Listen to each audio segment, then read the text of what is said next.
صاحب زندگی کے مختلف حالات میں جو ہے لباس مختلف طرح کا ہو سکتا ہے ضرورتوں کے مطابق، جیسے ابھی بات ہو رہی تھی۔ ایک حصہ جو ہے وہ یہ بھی ہوتا ہے کہ کھیل کود بھی، اور آج کل تو باقاعدہ طور پر منظم طور پر کھیلوں کا انتظام کیا جاتا ہے، مردوں کے لیے بھی ہوتا ہے، عورتوں کے لیے بھی۔ تو کھیل میں عام لباس جو ہے اس سے وہ مختصر لباس ہوتا ہے، چست ہوتا ہے، تو عورتیں ایسا لباس پہن سکتی ہیں اور کھیل سکتی ہیں۔ اور دوسرا حصہ اس کا یہ بھی بیان فرمائیں پلیز کہ کیا مرد وہ کھیلیں دیکھ سکتے ہیں؟ جی، اس سوال کا جو دوسرا حصہ ہے اس پہ ہم پہلے بات کر لیتے ہیں۔ جی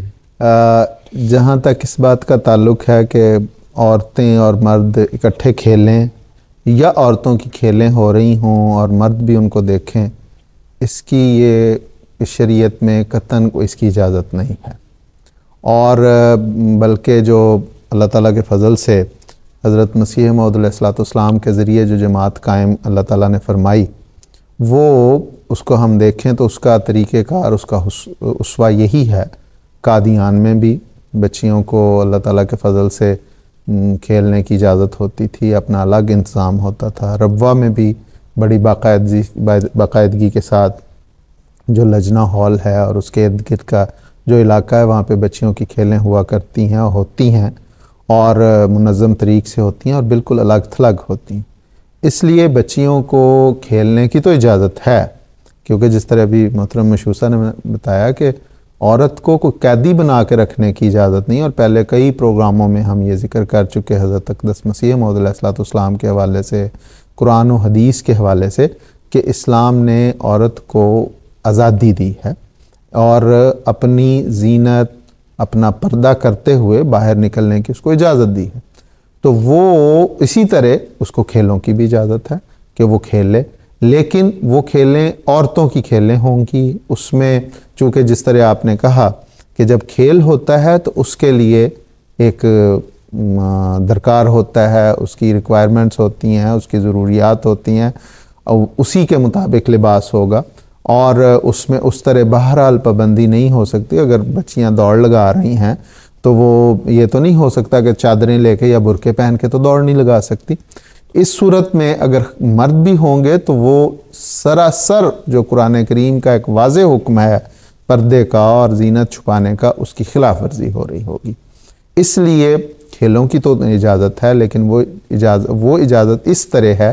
کہ وہ کھیلیں ان کی الگ انتظام کے تحت ایک پردے کی جگہ پہ ہو، مرد وہاں پہ موجود نہ ہوں۔ اگر گراؤنڈ ہے تو وہاں پہ مرد نہ ہوں، اگر کوئی احاطہ ہے تو وہ عورتیں وہاں پہ ہوں، جیسے میں نے عرض کی کہ قادیان میں، ربوہ میں، اور یہاں پہ بھی اللہ تعالیٰ کے فضل سے UK میں بھی بچیاں کھیلتی ہیں اپنے انتظام کے تحت، اپنی الگ کورٹس ہائر کرتی ہیں، وہاں پہ مرد نہیں جاتے۔ تو یہ ہے۔ جہاں تک لباس کا تعلق ہے تو لباس جو ہے وہ ایسا ہونا چاہیے جو اگر اس کھیل کی ضرورت ہے تو اس طرح کہ اس میں ننگ نظر نہ آئے۔ اس کی ضرورت تو پوری ہو، لیکن اس میں اس کی زینت، حیا اور یہ چیز جو ہے، اور جس طرح اسلام کی بنیاد اس بات پہ ہے کہ انما الاعمال بالنیات، نیتیں صاف اگر رکھ کے تقوی کے ساتھ وہ لباس بھی پہنا جائے تو کوئی حرج نہیں، لیکن وہ لباس ایسا نہیں ہونا چاہیے کہ اس میں بے شک وہ عورتوں میں ہی ہے کہ وہاں پہ ان کے ننگ نظر آ رہے ہوں۔ اس لیے یہ چیز بہت ضروری ہے بڑی احتیاط کے ساتھ۔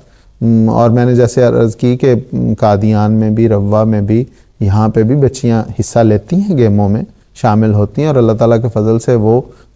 ایسا لباس نہیں ہوتا ان کا جو خواتین کے سامنے بھی وہ جو زینت ہے وہ بہرحال ان کی چھپی رہتی ہے۔ تو اس حوالے سے حضرت خلیفۃ المسیح رابع کے دو میں ارشادات پڑھوں گا جو بڑے دونوں کو جب ہم دیکھیں گے تو بات پوری طرح ہم پہ واضح ہو جائے گی کہ کھیلوں کی بھی اجازت ہے اور اس میں کس طرح ہونا چاہیے۔ ایک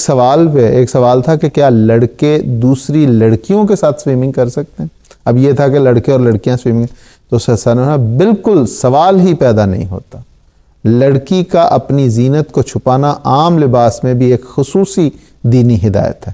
اور سوئمنگ میں تو بالکل بے حیائی ہے، اور زینت چھپانے کا کیا سوال۔